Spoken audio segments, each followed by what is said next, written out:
I'm borrowing money from my parents. Right. I know so many fighters that are living in the Jackson's MMA gym because they can't afford to have their own apartment. And they're UFC. So word on the street is there's a serious war brewing in the UFC's welterweight division after Dana White reportedly slashed their salaries. But what happens when an entire division is threatening to just walk away from the octagon? The truth behind all this chaos is genuinely shocking. This isn't just about a few disgruntled fighters. This is truly a breaking point. The world of mixed martial arts has always been about these incredible warriors pushing their bodies to the absolute limit, sacrificing everything for glory inside the octagon.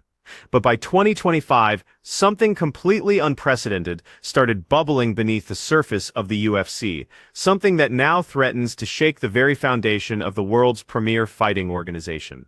We're talking about widespread mass discontent, whispers of entire divisions threatening to exit, and serious allegations of dramatic salary cuts. This has created a perfect storm that could tear apart the sport as we know it. The actual reality of UFC fighter compensation is far more complex, and honestly, more disturbing than most casual fans could ever imagine. Picture this for a second.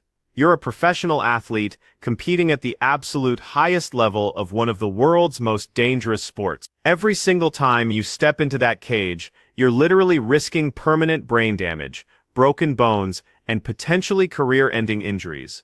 Now imagine that after all that, after your fight, after all the blood, sweat, and tears, after months of grueling training camps that easily cost you anywhere from $20,000 to $50,000, and after paying your coaches, your managers, your nutritionists, and covering all your medical expenses, you walk away with as little as $5,000 to $10,000. No, that's not a typo. That is the harsh, brutal reality for a vast number of UFC fighters in 20. The compensation structure that the UFC has maintained for years outwardly appears to be a straightforward system. See, entry-level fighters typically earn $12,000 just to show up and another $12,000 if they win per fight. They also get additional modest sponsorship fees from Venom, ranging from $4,000 to $10,000 per fight, based on their experience level. On paper, to someone unfamiliar with the sport, that might sound somewhat reasonable. But when you factor in the absolutely brutal mathematics of deductions, where managers take 10 to 20%, coaches claim another 10-15%, plus taxes, plus all those training expenses, plus medical costs, those numbers become absolutely devastating. The stark contrast between what these fighters receive and what the organization itself generates becomes even more glaring when you actually examine the revenue-sharing model. While leagues like the NBA generously allocate 50% of their revenue to athletes, and the NFL distributes 48%, the UFC has consistently maintained a fighter revenue share of a mere. This disparity becomes even more shocking when you consider that the UFC's revenue hit an incredible $1.3 billion in 2023, yet the percentage allocated to the athletes who actually generate that revenue through their blood and sacrifice remains stubbornly stagnant. Digging into the historical context of this situation reveals a deeply ingrained pattern that's been developing for over 2 decades. When Lorenzo Fertitta and Dana White were aggressively building their empire by acquiring rival organizations like Pride FC and Strikeforce, they systematically created what economists precisely call a monopsony, essentially a market dominated by a single buyer. This massive consolidation of power allowed the UFC to dictate terms to fighters who, quite frankly, had nowhere else to go if they wanted to compete at the absolute highest level. In the 2000s, base purses for preliminary fighters were shockingly low, often as little as $2,000 to $5,000, with win bonuses that merely matched or doubled those pittances. What makes this situation particularly explosive in 2025 is the mounting evidence that has come to light through legal proceedings and aggressive investigative journalism. A pivotal moment came with the revelation of a 2013 internal study, which was actually commissioned by Lorenzo Fertitta himself. This study cost the organization a hefty $45,000 to $50,000 and was conducted by the respected consulting firm Mercer. And the findings of this study, they were absolutely damning. UFC fighters were found to be receiving just 18.6% of total revenue, to be precise, 18. This stood in stark contrast to other major sports. MLS athletes, received a massive 76%, boxers claimed 62%. Despite the study explicitly stating its purpose was to identify potential opportunities for change, no meaningful reforms actually followed. Instead, internal communications later, revealed through legal discovery, showed that UFC executives viewed the study positively because it allowed them to pivot their public relations strategy, subtly comparing UFC fighters to individual athletes like tennis players rather than team sport athletes. A very clever but ultimately misleading move. More troublingly, a pre-2016 sale presentation to investors explicitly capped future fighter revenue shares at 20% to maintain profit margins that were attractive to potential buyers. The personal stories of fighters struggling under this brutal system paint a picture that should deeply disturb anyone who considers themselves a fan of the sport. Just take the words of former UFC champion Jon Jones, who didn't mince words when discussing the sheer plight of his fellow fighter. Most of the guys who are doing the absolute worst are not in a position that they could say publicly, I have a second job. I'm borrowing money from my parents. Right. I know so many fighters that are living in the Jackson's MMA gym because they can't afford to have their own apartment. And they're UFC fighters. And they just fought. So this is sad. And if I have to have a bad relationship with Dana, sit out for 2 years, 3 years to bring light to what's happening, then these are the things that people remember you for more than winning belts. These aren't just third-string athletes complaining about pocket change. No, not at all. These are elite UFC fighters, athletes who have genuinely reached what should be the pinnacle of their sport, yet they find themselves living in gyms because they cannot even afford basic housing. The cognitive dissonance here, between the UFC's polished public image of glamour, million-dollar contracts, and international stardom, versus this grim, often heartbreaking reality, creates a jarring disconnect that simply becomes harder and harder to ignore with each passing year. The situation has become so dire that a shocking 43% of UFC fighters earn under $45,000 yearly, with the median annual salary hovering around $5,000. Now, to put this in perspective, that's barely above the median household income in many parts of the United States. Except these athletes are routinely sustaining injuries that will affect them for the rest of their lives, developing chronic traumatic encephalopathy, or CTE, from repeated head trauma, and facing the very real possibility that just one bad knockout could end, not just their career, but fundamentally alter their cognitive function permanently. Let's talk about the system itself, the exposed contracts, the control, and the ongoing fight for fair pay. The mechanisms through which the UFC maintains its dominant position over fighters extend far, far beyond simple paycheck amounts. The contractual structure that binds athletes to the organization represents perhaps the most insidious aspect of this entire system. It's a complex web of restrictions, exclusivity clauses, and automatically extending agreements that would honestly make any labor rights advocate's blood boil with righteous indignation. Standard UFC contracts typically span anywhere between 4 and 8 fights over multiple years, with those notorious exclusivity clauses that prevent fighters from competing for other organizations or even pursuing alternative income streams within combat sport. But here's where it truly gets Machiavellian. Champions face automatic contract extensions that essentially trap them in the organization for as long as they hold a belt. It's a classic catch-22 that would make Joseph Heller proud. Succeed too much, and you lose your freedom, fail, and you can't even make enough money to sustain yourself. Moreover, over 50% of UFC contracts include class action waivers, effectively preventing fighters from banding together to challenge the organization's practices through the legal system. This systematic suppression of fighter bargaining power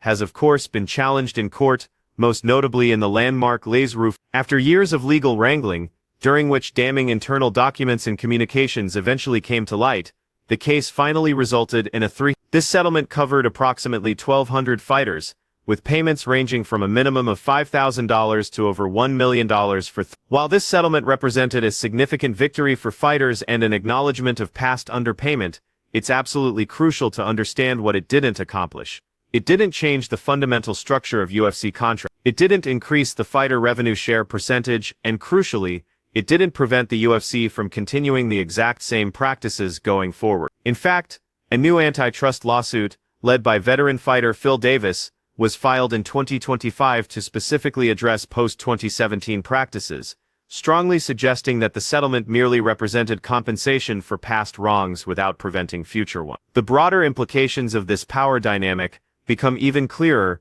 when examining specific high-profile cases where fighters bravely attempted to negotiate better terms or push back against the system. Just consider the saga of Paulo Costa, the Brazilian middleweight contender, whose frustrations with UFC compensation have played out very publicly over several years. In 2021, Costa shockingly withdrew from a scheduled main event against Jared Cannonier, explicitly stating he never signed the contract due to inadequate pay, even arguing that YouTubers were exposing issues with fighter pay. In subsequent interviews, Costa detailed what he described as frustrating negotiations with the UFC, revealing that despite earning $350,000 for his title fight against Israel Adesanya, he was being pushed to accept significantly lower purses for subsequent bouts. Dana White's response to Costa's complaints was characteristically dismissive, famously calling him a fucking lunatic and declaring the claims the furthest thing from the truth. This public rebuke perfectly exemplifies the power dynamic at play.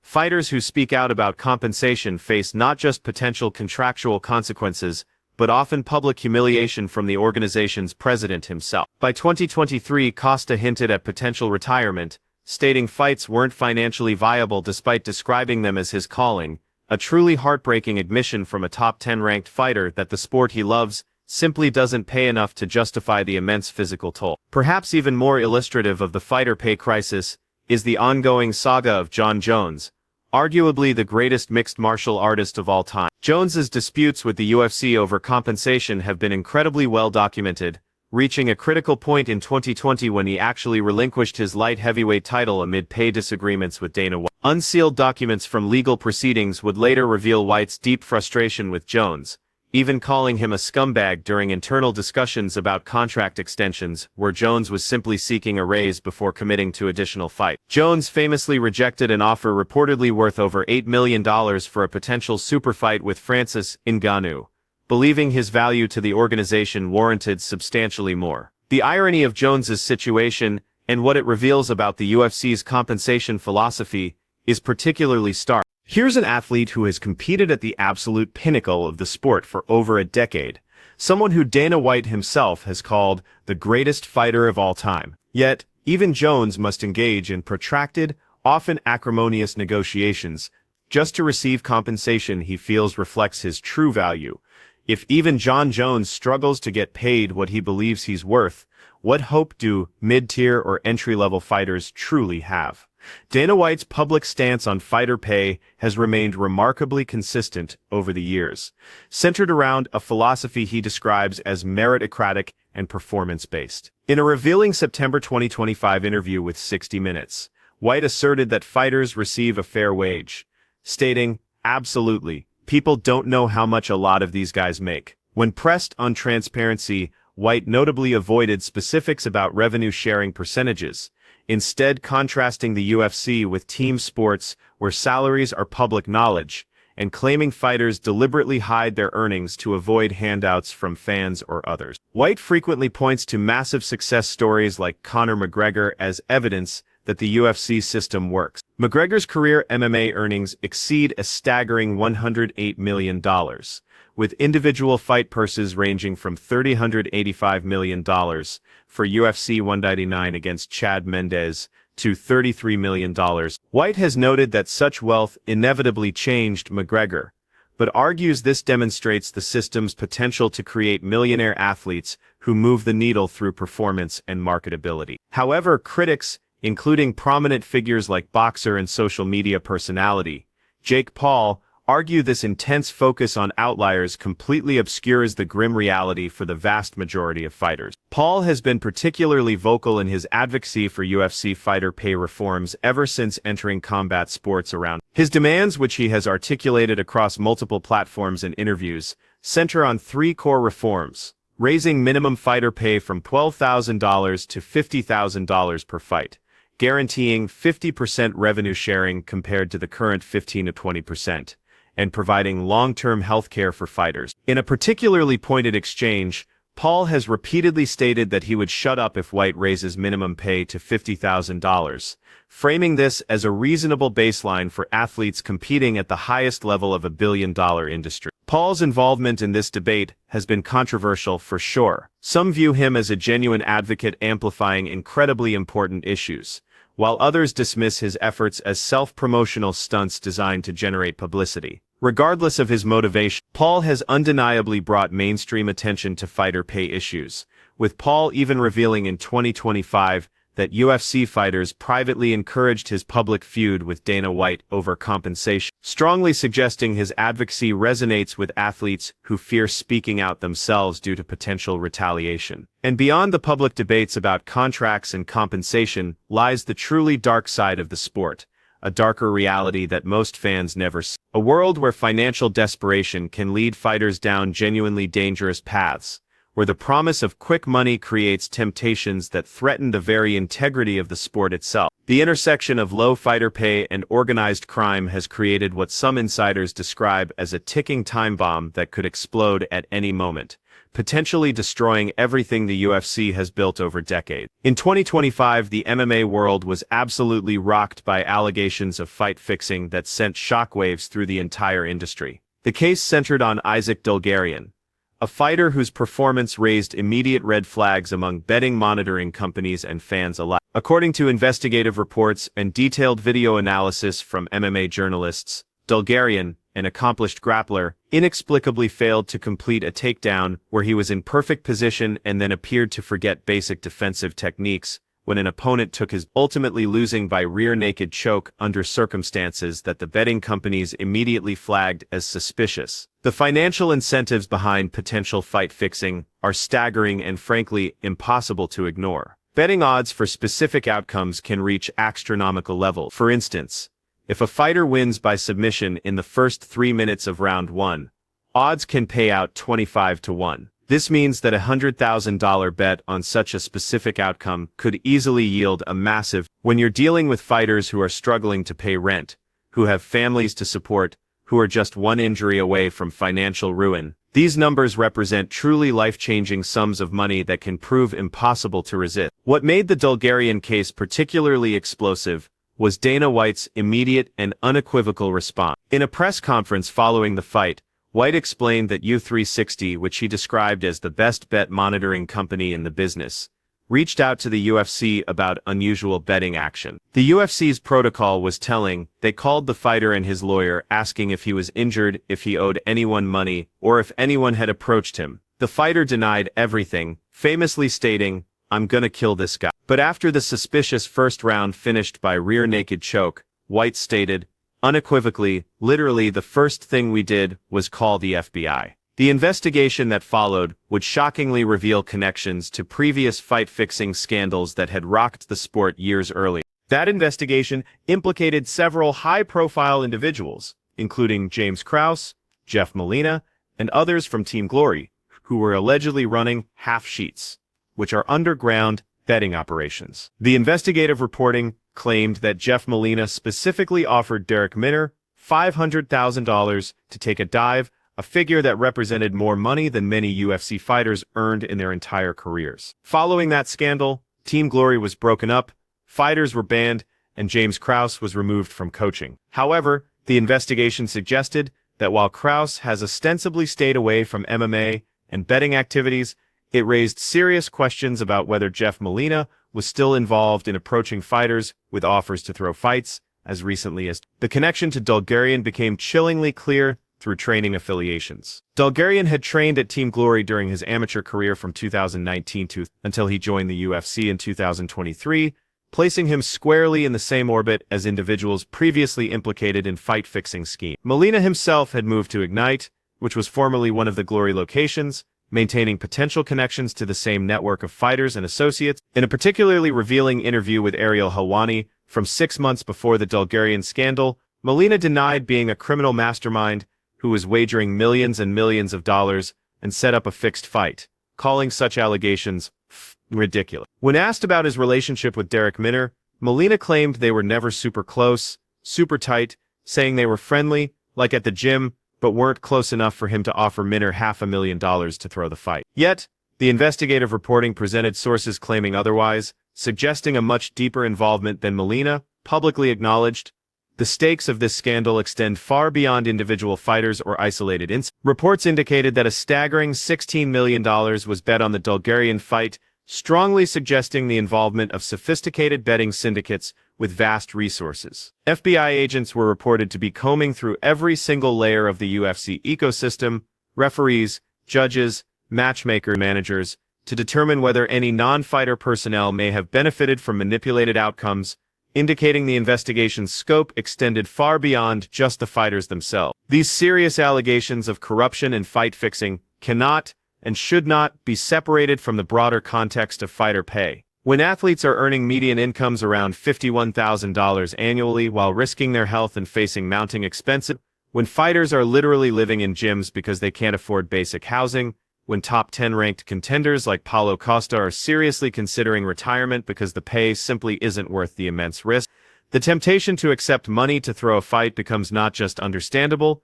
but in some truly tragic cases, inevitable. The human cost of this broken system manifests in countless heartbreaking ways beyond potential corruption. Just take the emotional plea of Chris Padilla in 2025, a fighter who begged for bonus money after his win because, without it, he literally couldn't afford to support his family. Or consider reports of fighters competing with as little as $113 in their bank accounts. Despite being ranked contenders, a situation so absurd, it would be comical if it weren't so tragic. These aren't isolated anecdotes. They represent the systemic reality for the vast majority of UFC fighters who aren't fortunate enough to be named Conor McGregor or John Jones. The pay structure becomes even more troubling when examining how little has changed, despite the UFC's explosive growth. Performance bonuses, for instance, have remained stubbornly stuck at $50,000 since 2014, a figure that represents a significant real terms decrease when accounting for inflation. These bonuses were originally introduced in 2006 at $70,000, which would equal approximately $1. So while the UFC's valuation has dramatically increased from a mere $2 million purchase in 2001 to over $12 billion under TKO Group holdings, the rewards for exciting performances have actually decreased in real purchasing power. Dana White's handling of bonuses further illustrates his often controversial approach to fighter compensation. After UFC 304 in July 2024, which famously featured 9 decisions, including 7 consecutive ones,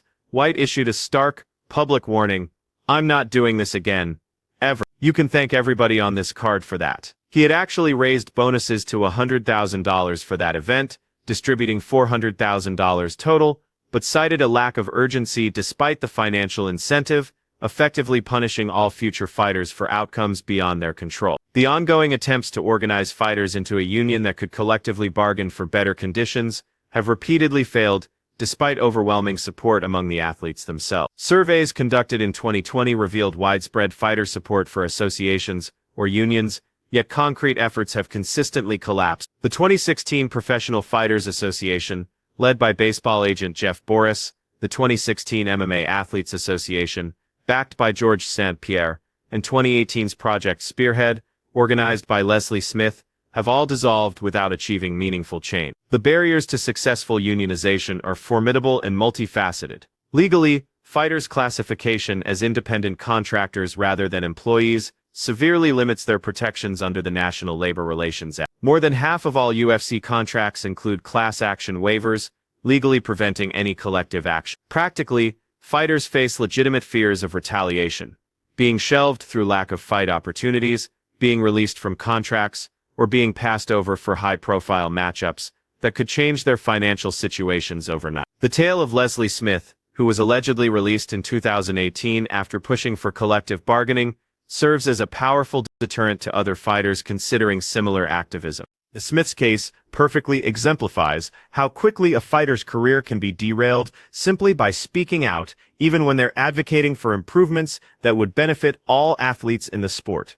Meanwhile, the UFC continues to thrive financially. Third quarter 2025 results showed continued revenue growth, and the organization secured a massive $7.7 billion TV rights deal with Paramount and CBS. When pressed on how this massive windfall would actually benefit fighters, Dana White offered only vague assurances, admitting he couldn't specify whether fighter pay would double or be 1.5 or triple, but promising that fighter pay is going to be good. The stark contrast between the UFC's explosive financial success and the struggles of its fighters has become absolutely impossible to ignore. Social media discussions have proposed structures like allocating 20% of the new TV deal revenue to create payment tiers, with suggestions ranging from $50,000 for unranked fighters up to $1 million for champions. These proposals represent exactly the kind of systematic reform that advocates have demanded for years. Reforms that would still leave the UFC with a whopping 80% of that massive revenue stream while dramatically improving fighter quality of life. The legacy fighters themselves speak volumes about the system's failures.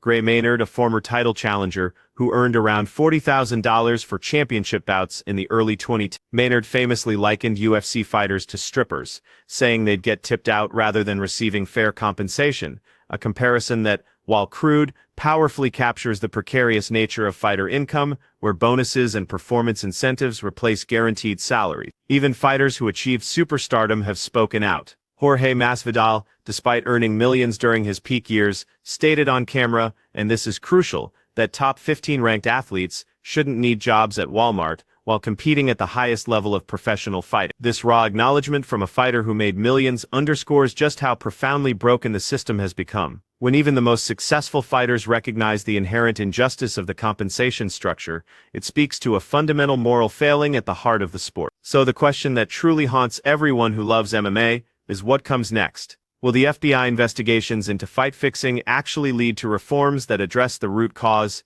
inadequate fighter compensation? Will the ongoing antitrust lawsuits finally force structural changes to the revenue-sharing model? Will fighters somehow overcome their legitimate fears and successfully organize a union that can collectively negotiate for better terms? Or will the UFC simply continue its dominance, maintaining a system that enriches the organization and its executives while leaving the vast majority of fighters struggling just to survive? You can click on one of the cards on your screen right now to see more videos just like this one.